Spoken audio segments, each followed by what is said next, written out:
Hey guys, welcome back to the channel. We are back with another weekly Wears video. If this is your first time finding this channel, my name is Gerard, and today we are talking about fragrances. More specifically, I'm going over every single fragrance that I wore all 7 days last week. So if that is content that you think you want to see more of, be sure to like this video, subscribe to the channel, and turn on bell notifications so you are updated whenever I upload something new. But without further ado, let's jump right into the list, starting with Sunday. On Sunday, I reached for my favorite in this particular line of fragrances. The other flankers get a lot of love.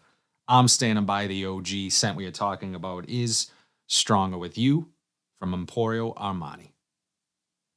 And this stuff, guys, this could be the poster child for aromatic sweet fragrances. Well-rounded, sophisticated sweetness, chestnut, lavender, vanilla, sage even adding an aromatic touch. Beautiful balance, makes it more versatile. You can wear this during the day, you can wear this at night. I find myself wanting to wear this more often than not. Super addictive sweetness and perfect transitional scent. Casual Sunday into the evening, maybe you're getting dinner later that night, it's gonna work. And I get really good longevity from this. It's not a room filler by any means. The chestnut note here makes this really unique, and to this day, one of my favorite fragrances.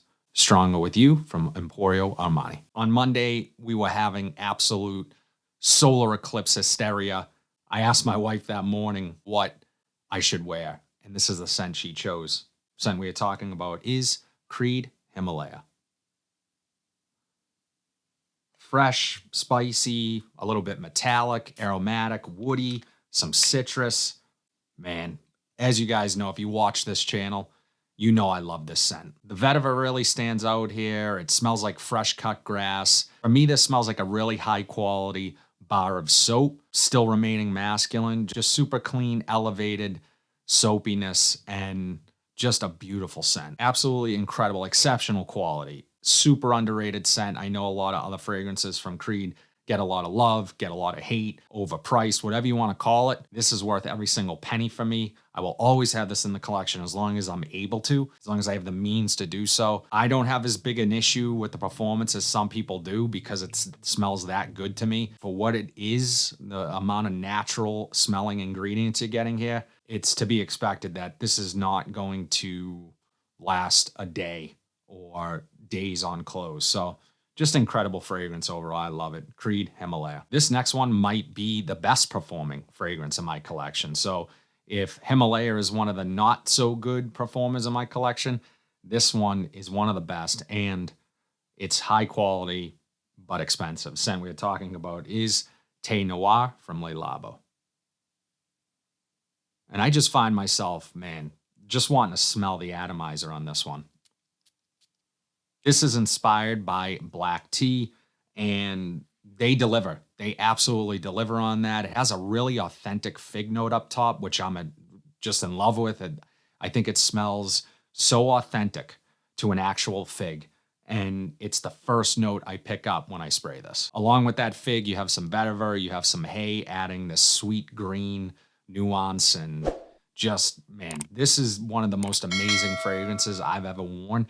Every single time I wear this, I get a compliment. But with that being said, I think this can be a polarizing scent. If you want something light and that's not going to get attention, that's not this scent. Although it does come across as not as abrasive as some in-your-face fragrances. It definitely has some darkness to it, which I love. As I mentioned before, it is expensive. This is not going to be within everyone's budget, but it is miles ahead of other fragrances in terms of quality. It's that good. Thé Noir from Le Labo. In the video that I did on 5 of my favorite discontinued fragrances, a bunch of you guys mentioned Givenchy Play is what you would include on your list if you were to do a list like the one I did. This next fragrance actually gets compared to that scent. Although I've never smelled the Givenchy, I definitely love this scent. Scent we are talking about is Robert Graham's Valor. And this one, guys, amazing. Soft, spicy amber woods, a coffee note, just incredible, incredible scent, especially for what you pay. For a while, I'm told this was available at rack stores for like 20 bucks. I paid around 80 for this one, and it's well worth it to me. Absolutely well worth it. I think how the sweetness is used here and the fact that it's so versatile that I could wear this day and night easily to any situation. This is signature worthy. It's worth it to me. It's one of those fragrances that you just, when you don't want to think too much about what you're going to reach for, much like the Himalaya, it's so versatile. It's so signature worthy. This falls into that category. But I would say with some of the spicier notes here, this is also going to work even better in some of the cooler months. Doesn't mean you can't wear it in warmer months, because I do.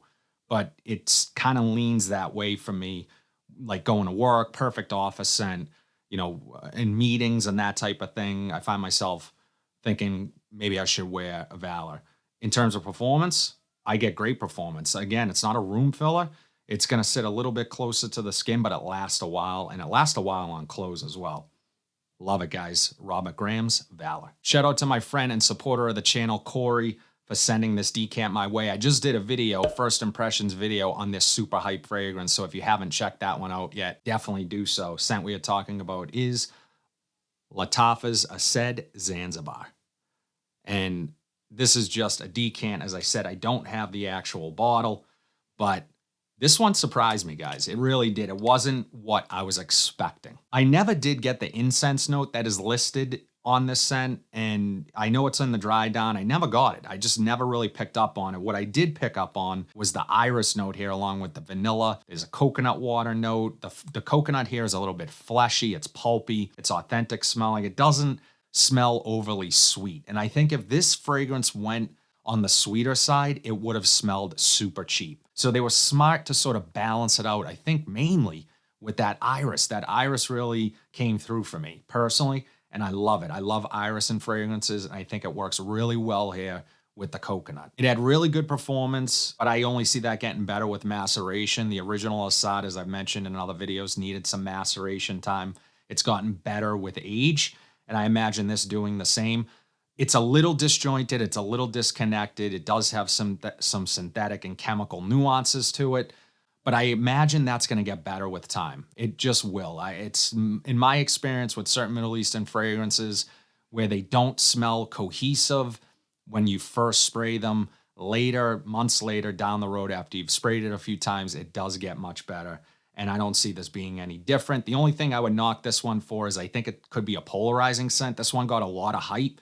And I'm not really sure why, because I don't see this as being a mass appealing fragrance. It's still a good scent. At the end of the day, it's still a good fragrance, and I enjoyed it. I'm curious to see what direction it goes, how much it improves over time, and whether or not this could be one that ends up on some future lists.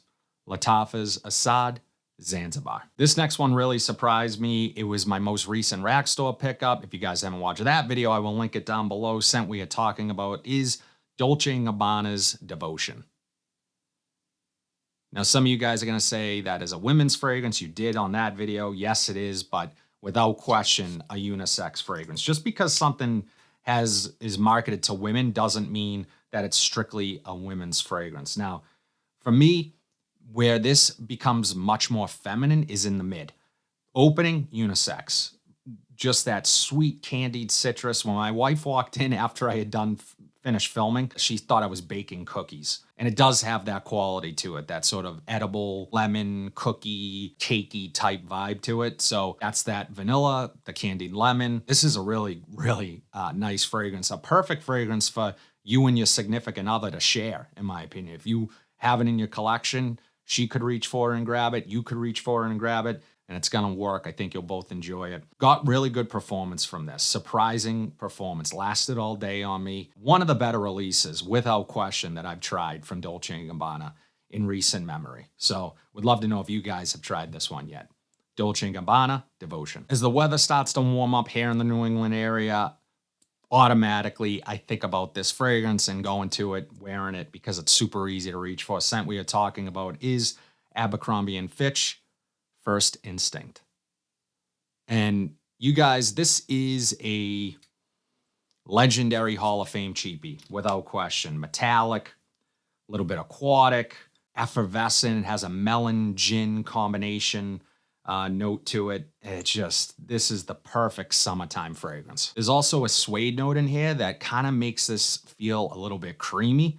Doesn't smell like leather. It's a soft, smooth suede that works beautifully with the other notes here. And sometimes I love fragrances like that are sort of pegged as summertime staples, and they throw in sort of a curveball with something like suede. They do it wonderfully here. It just works perfect and really makes this scent more dynamic. Where this lacks in performance, it makes up for in just its addictiveness and me wanting to smell it off of my shelf even on days that I'm not wearing it. So one thing I will say is the extreme version of this, although it is good, I don't think it's as good as the OG, but they both are excellent. And I know this one's getting harder to find. So you definitely can try out the extreme version in place of this. However, this one is still available. It's just not as widely available as it once was.